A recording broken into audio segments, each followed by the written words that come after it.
आदाब।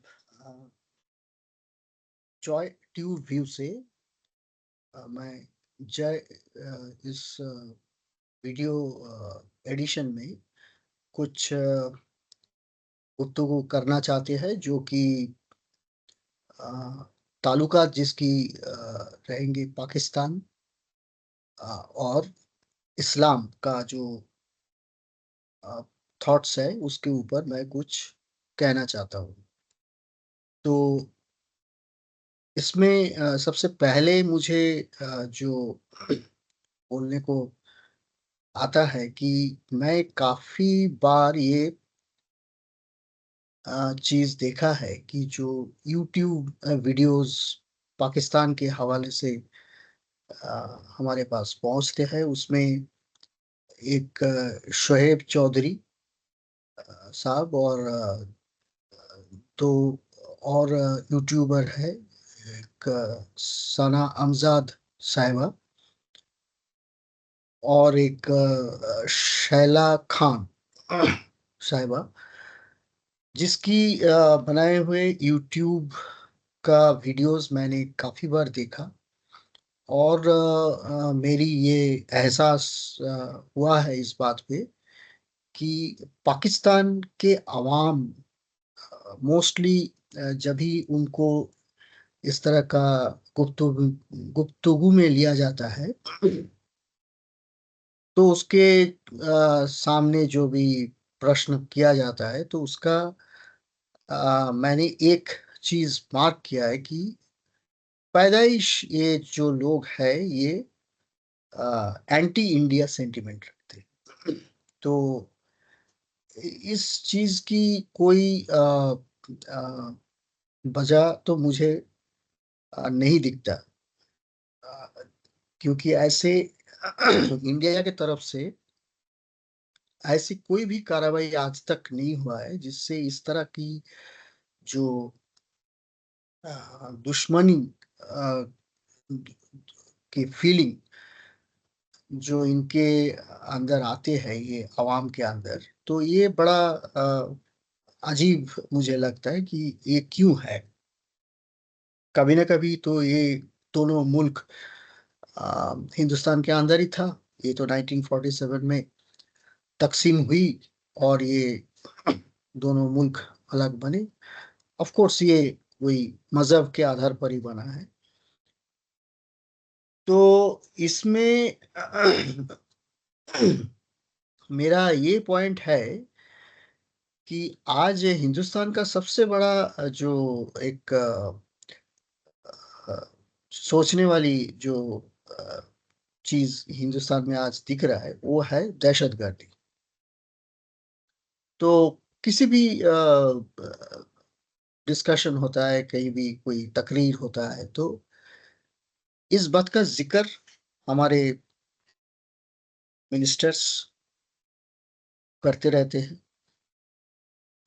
चाहे वो यूएन हो, चाहे वो कोई जिनेवा का फोरम हो या किधर भी हो, कोई भी जैसे रिसेंटली एससीओ समिट जिसमें हमारे वज़ीर ख़ारजा मिस्टर जयशंकर डॉक्टर जयशंकर ने भी इस बात का ज़िक्र किया। तो ये एक बहुत ही अ, मैं बोलूँगा कि एक चिंता का विषय है फॉर द कंट्री और ये जो चीज़ है ये चल रहा है, मतलब ये अभी मैं 20-30 साल भी देखूँ तो ये जो सिलसिला है ये कभी कम हुआ है, कभी ज़्यादा हुआ है, कभी ऐसे लगने लगा कि शायद खत्म हो गया लेकिन कुछ नहीं। ये किसी भी स्थिति में, किसी भी एनवायरनमेंट में ये चल रहा है और इसकी जब हम तहकीकात करते हैं, इसकी जो रिज़ल्ट हमने देखा है, ये हमेशा इस बात का एक स्पष्टीकरण होता है कि ये जो टेररिज़्म है, दहशतगर्दी है, इसके पीछे पाकिस्तान का हाथ है। तो इंडिया में कई सारे पार्टी है, कई सारे ओपिनियन है। मोर और लेस इस दहशतगर्दी को लोग बोलते हैं ये लोग कामयाब नहीं होंगे। ये एक मतलब एक भ्रष्टकारी है, काम है। इससे किसी का कोई मकसद में वो पहुंचेगा नहीं, वगैरह वगैरह। और एक साथ इसकी और एक बात किया जाता है कि इस दहशतगर्दी जो करते हैं इसकी कोई धर्म नहीं होता, कोई मजहब नहीं होता। तो मुझे ऐसा लगता है कि इस तरह का बातों का कोई कोई मतलब मुझे नहीं दिखता। ये जो दहशतगर्दी है, ये जब मैं ये यूट्यूब वीडियोस देखता हूँ, तो मुझे इस बात का बहुत क्लियरली इस बात का एक आ, आ, पेस मुझे मिलता है कि जो दिल में एक जो नफरत की एक आग है, और वो मोर और लेस पाकिस्तान के अंदर जो कॉमन पीपल है, कुछ लोगों को छोड़ के मोस्ट ऑफ द पीपल, ये एक फीलिंग है कि हिंदुस्तान हमारे दुश्मन है। और वो इवन बच्चे भी बोलते हैं, और वो यही समझते हैं कि आगे चलकर उसको हिंदुस्तान को तबाह करना है। तो ये उनको सिखाया जाता है। ये ऐसे ही मैं इन लोगों के हवाले से ये मुझे पता चला कि ये इनको मद्रासों में या स्कूलों में या कहीं भी मोहल्ले में इस तरह का एक जो फीलिंग है, एक नफरत का फीलिंग है, ये फीलिंग को इंस्टॉल किया जाता है, इंस्टिल किया जाता है। तो मुझे लगता है कि ये जो थॉट है, और इस थॉट के पीछे एक बहुत बड़ा मुद्दा मुझे दिखता है, वो है कश्मीर। अब हमें तो हर दिन अखबार में जो भी हमको खबर मिलता है, हम देखते हैं पाकिस्तान का इकोनॉमिक सिचुएशन तो बहुत ही खराब है, इसमें कोई डिबेट नहीं है। उनकी आईएमएफ से लोन लोन ना चुकाना, जिस तरह से इन्फ्लेशन देश के अंदर चल रहा है, हर चीजों की दाम ज्यादा, जो पाकिस्तानी रुपी है उसका डिवैल्यूएशन, कुछ भी देख ले, it is completely sorry state है there। लेकिन इसके बावजूद भी हर पाकिस्तानी के दिल में मैं देखा कि कश्मीर एक मुद्दा है। यहाँ तक कि पूछा जाता है कि भाई आटे चाहिए या कश्मीर चाहिए, बहुत लोग बोलते हैं मुझे कश्मीर चाहिए। और कुछ लोग ये भी बोला है कि ये कश्मीर का मुद्दा मतलब बहुत सिंपल शब्दों में ऐसा है कि अगर कश्मीर छोड़ दिया जाए, हिंदुस्तान अगर कश्मीर को छोड़ देते हैं, तो शायद पाकिस्तान का जो डिफेंस बजट वो आधे से भी ज्यादा कम हो जाएगा, क्योंकि उसको फिर अ, जो एक युद्ध करने की जो इनकी प्लान है, हमेशा हिंदुस्तान से तो काफी लड़ाई हो चुका है, तो वो शायद करना ना पड़े, क्योंकि कश्मीर का मसला सॉल्व हो गया, तो पाकिस्तान को डिफेंस फोर्सेस की कोई जरूरत नहीं है। पर ऐसा है या नहीं है, मैं तो नहीं बोल सकता। लेकिन जो मुझे दिख रहा है वो ये है कि हाँ, इनको शायद रोटी भी नहीं चाहिए, लेकिन टेररिज्म, दहशतगर्दी चाहिए। और इस दहशतगर्दी में जो रिलीजियन, जो मजहब की बात है, वो 100% ये इस्लाम से ताल्लुकात है। तो ये कोई मजहब नहीं होता, इस तरह का बात कहना, मैं बोलता हूँ पूरा बेवकूफी है। और इसमें एक जिसको इस्लामी मकरूह कहते हैं, तो उसके अंदर वो भी एक फीलिंग है, क्योंकि काफी सारे पाकिस्तानी को मैंने ये बोलते हुए सुना है कि हम मुसलमान हैं, हम कुछ और है, हमारे अंदर जज़्बा है, हम ये करेंगे, हम वो करेंगे, हम उनसे काफ़ी ऊँचा है। तो एक वेरी सिंपल वे में देखा जाए, तो ये हिंदुओं के ऊपर इनके एक तरह से एक नफ़रत की जो एक फीलिंग बोलिए या नफ़रत की एक आग इनके अंदर जमे हुए हैं। तो इसी से ही तैयार होता है ये दहशतगर्दी की भावना। और हमारे हिंदुस्तान के अंदर जो एक ही स्टेट जो सबसे ज़्यादा इस चीज़ को झेल रहा है, वो है जम्मू एंड कश्मीर।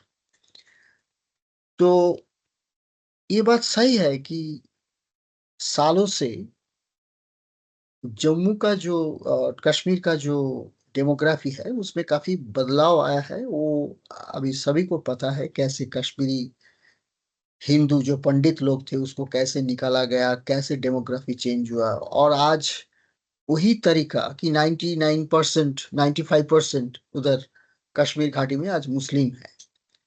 तो एक टाइम तो मुझे ये हमेशा इस बात का ज़िक्र होता था कि हाँ, ये जो बाहर से आते हुए जो आतंकवादी यहाँ पे घुस रहा है, इनको वही लोकल लोग इसको सपोर्ट देते हैं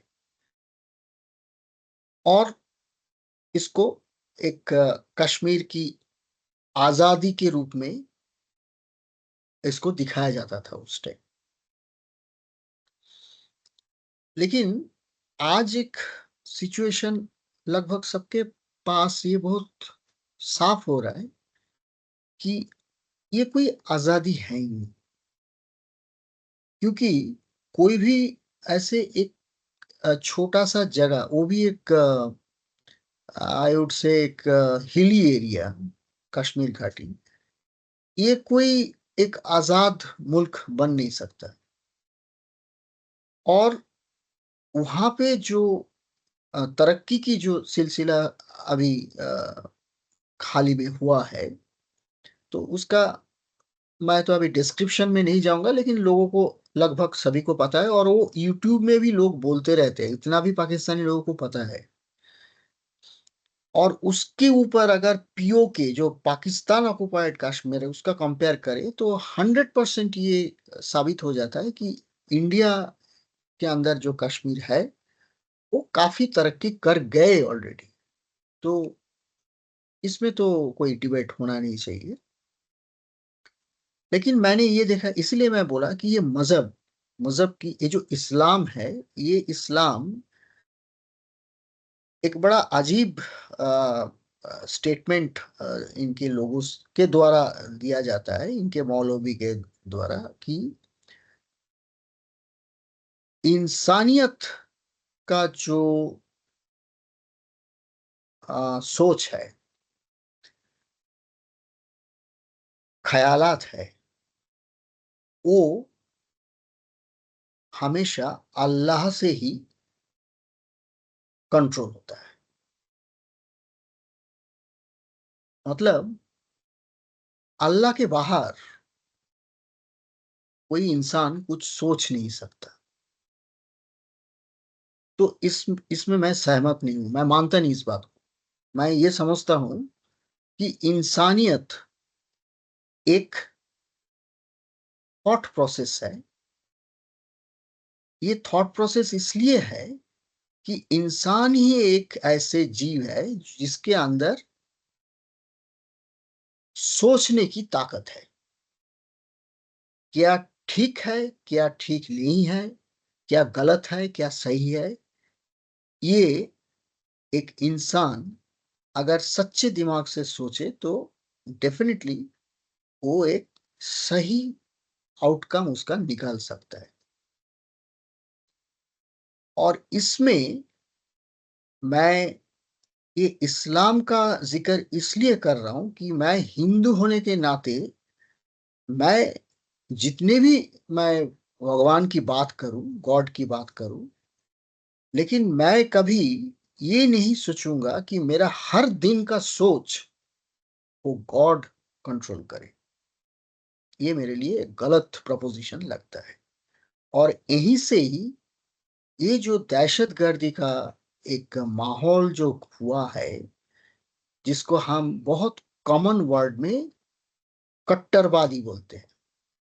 तो ये कट्टरवाद कहाँ से आता है कि आपको ये सिखाया जाता है कि आपको चलना ऐसे है, आपको करना ऐसी है, आपको मरना भी ऐसे है, और शायद उसमें जन्नत दिखाई देता है। सारे गलत थॉट है। इसलिए आज मैं हिंदुस्तान पाकिस्तान के थोड़ा सा बाहर अगर गया तो मुझे दिखता है इज़राइल और पैलेस्टाइन। तो इसी में भी मैं वही चीज देखता हूं कि total irrational terrorism by Hamas. और ये टेररिज्म के ऊपर फिर से वही इस्लामी ताकत, इस्लामी जज्बा, और रिजल्ट एक एक करके इज़राइल सबको खत्म कर दिया। तब ये लोग रोने लगते हैं कि हमें खत्म कर रहे हैं, इस्लाम खतरे में है। लेकिन ये नहीं भूला, ये बोला कि भाई आप पहले क्यों अटैक किया था, पहले क्यों होस्टेज बनाया था, पहले क्यों आपने निहत्था बच्चे को भी मारा, क्या जरूरत था ये सब करने का। तो मेरा इस पूरे चीजों में मैंने एक नतीजे में पहुंचा कि शायद इस्लाम में ही ये इनग्रेन्ड है कि इंसान इंसान के लिए नहीं है। पूरे वर्ल्ड में ये समझते हैं कि मुस्लिम मुस्लिम के लिए है। इसलिए सारे मुस्लिम खतरे में है। तो चाहिए क्या? जिहाद। और जिहाद का मतलब क्या है? दहशतगर्दी। निहत्था लोगों को बिना बात का मार दो। जैसे 2 दिन पहले भी कश्मीर में 7 बिहारी वर्कर को मार दिया। वो टनल की काम कर रहे थे। तो अगर इस्लाम में इस चीज की कोई भी एक्सेप्टेंस है तो मैं तो कहता हूं ये हराम है।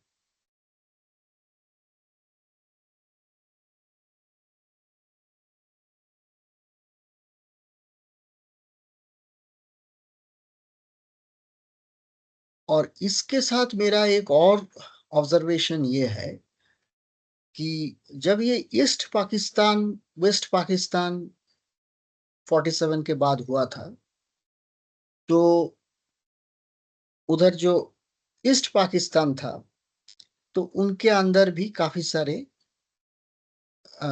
मुश्किलात चालू हो गया था। ज्यादा से ज्यादा वो भाषा को लेके उसके साथ काफी सारे रेवोल्यूशन स्टार्ट हुआ, और बाद में 1971 में फिर तकसीम हुई और ये इंडिया इसको दोनों को अलग कर दिया। लेकिन ये रिसेंटली ये जो इंसिडेंट हुआ है, खालिदा जिया और शेख हसीना, एटलीस्ट ये दोनों डेमोक्रेटिकली इलेक्टेड प्राइम मिनिस्टर्स बारी बारी में हुआ है। तो लास्ट तो हसीना वाजेद थी, तो इनको देश छोड़ना पड़ा। शुरू में लगा ये तो एक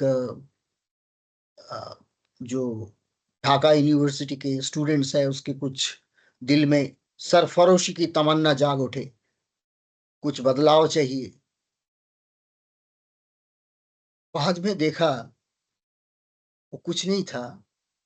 एक टोटली अमेरिका ऑर्केस्ट्रेटेड एक मूवमेंट था जिसमें हसीना को बाहर करना था, और एक अल्ट्रा इस्लामिक ग्रुप जमात की एंट्री हो गई और आके ही जो बांग्लादेशी है वो एंटी इंडिया, इंडिया बॉयकॉट ये सब चालू कर दिया।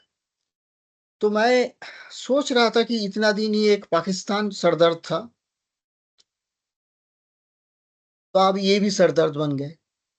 तो शायद अभी इंडियन डिफेंस फोर्स को पाकिस्तान को सोच के जो काम करना पड़ा था, अभी ईस्टर्न साइड में भी शायद आगे सोचना पड़े, क्योंकि मुझे इस बात का कोई गारंटी मुझे नहीं दिखता कि ये बांग्लादेश सुधर जाए, क्योंकि बात वहीं आके रुक जाता है कि मुस्लिम मुस्लिम के लिए है। इसलिए वो बोलने लगे कि मुस्लिम कंट्री के तहत पाकिस्तान हमारे लिए नेचुरल एली है। 30 साल से इंडिया से सारे चीज लेने के बाद, सब कुछ होने के बाद आज उसको इस बात का एहसास हो रहा है। और इसमें बांग्लादेशी जो मुस्लिम्स, ये उसी के कहना है। वो बोल रहा है कि पाकिस्तान हमारा नेचुरल एली है। किस बात पे या कैसे है मुझे अभी तक समझ में नहीं आया। एक मजहब के ऊपर हो सकता है और वही हो रहा है। तो मैं ये शोहेब चौधरी और बाकी जो यूट्यूबर की बात मैं जो सुनता रहता हूँ, मैं इस बात का बहुत शाबाशी देता हूँ कि हाँ, ये पाकिस्तान के अंदर रहते हुए, स्पेशली उनके साथ जो एक आबिद भाई आते हैं, आबिद अली, इन लोगों का बात में मुझे काफी एक लाइट दिखता है, एक आशाएं है कि हाँ, कभी ना कभी जाके ये जो नफरत की एक चीज चल रहा है, ये शायद कभी कम हो जाए, कभी कुछ चेंज आए इस थॉट के ऊपर। अब कोई ऐसी चीज के ऊपर डिस्कशन करे और कोई इकरार भी करते रहे इस बात को, लेकिन ये बात सही है कि ये नसीहत देने की कोई गुंजाइश इसमें है नहीं। ना तो कोई हिदायत से इस बात का कोई सॉल्यूशन हो सकता है। ये अपनी ख्यालात है, और शायद इस ख्यालात, सोच अगर करे तो बेसिकली ये जो एक थॉट प्रोसेस है, इसमें कोई बदलाव आने की गुंजाइश हो सकते हैं।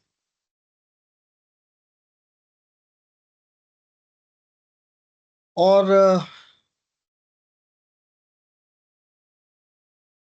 मुझे ये भी लगता है कि एक हम अमन और शांति की जो बात करते हैं, ये कभी पॉसिबल इस स्थिति में नहीं हो सकता जब तक ना ये जो एक फीलिंग, सिचुएशन और इस तरह का एक माहौल जो आज बोथ पाकिस्तान और बांग्लादेश के अंदर अ, हो रहा है, इससे मेरे ख्याल से इसकी कभी ना कभी एक अंत होना चाहिए। क्योंकि हमने इंतजार तो काफी दिन कर लिया, जो नॉर्मल प्रोसेस के तहत, जिसमें हम अपीजमेंट बोल सकते हैं इसको या कुछ भी बोले। और आज गवर्नमेंट ऑफ इंडिया उस अपीसमेंट पॉलिसी को फॉलो नहीं करते, वो टिट फॉर टैट करते हैं। लेकिन मुझे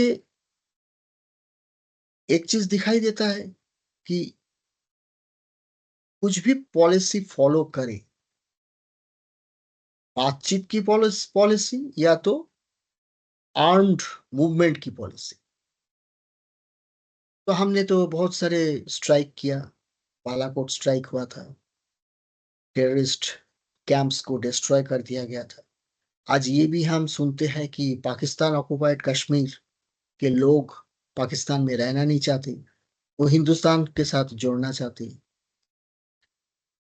तो मैं एक और चीज मैं बोलता हूं कि पाकिस्तान का इंटीग्रिटी में भी मुझे सवाल दिखते हैं, क्योंकि उनके जो 4 टेरिटरी है, जिसमें बलूचिस्तान, सिंध, पंजाब एंड खैबर पख्तूनख्वा है, तो इसमें अलग अलग लैंग्वेज और शायद रहन सहन में भी थोड़ा बहुत डिफरेंस हो। तो शायद ये एक मजहब के आधार पर बना था, लेकिन आज मुझे दिखता है कि ये काफी सारे अनरेस्ट वहां पे चल रहा है। बांग्लादेश का देखा जाए तो उधर भी मजहब के आधार पर देश बना था, और शायद लैंग्वेज बांग्ला का एक अट्रैक्शन था। तो ये एक एक अलग कल्चर, एक अलग भाषा का एक चीज क्रिएट हुआ था। लेकिन आज मैं देख रहा हूँ वहां पे भी वही जमात का दबदबा चल रहा है। तो ये सारे सिचुएशन से अगर एक अमन और शांति की बात हम सोचते हैं, तो मुझे लगता है कि दोनों देशों को, दोनों मुल्क को बहुत ठंडे दिमाग से अपनी सोच, अपनी ख्यालात के ऊपर ध्यान देना पड़ेगा, और इंसानियत के नाते सोचना पड़ेगा कि ये जो एक सब कॉन्टिनेंट जो है, जहाँ पे ये तीनों कंट्री नेबर है, तो इसके अंदर कोई मुझे इत्तेहाद तो नहीं दिखते, जबकि होना चाहिए। तो मुझे लगता है कि इस मजहब के कारण जो आज एक सिचुएशन हो रहा है, और जो मुझे ये सारे बातों में मुझे दिखता है, उससे हमको बाहर आना पड़ेगा। क्योंकि एक चीज मैं दावे के साथ बोल सकता हूं कि हिंदुस्तानियों के दिल में इस तरह का नफरत ना तो बांग्लादेश के ऊपर है, ना पाकिस्तानियों के ऊपर है। लेकिन हिंदुस्तान एक बहुत बड़ा कंट्री है, और नो डाउट आज वर्ल्ड में 3rd पावर है। तो इस बात का तो जिक्र करना पड़ेगा कि अगर ये दोनों छोटा कंट्री हमें तकलीफ पहुंचाते रहे और इस तरह से, तो कभी ना कभी हिंदुस्तान को तो एक्शन लेना पड़ेगा, जैसे आज इजराइल ले रहा है। तो आप लोगों के लिए मैं ये बोलता हूं कि आप लोग थोड़ा सोचिए इस बारे में, और जो यंग जनरेशन है उसको भी आप प्रभावित करें कि आगे अपना सोच बदले। धन्यवाद।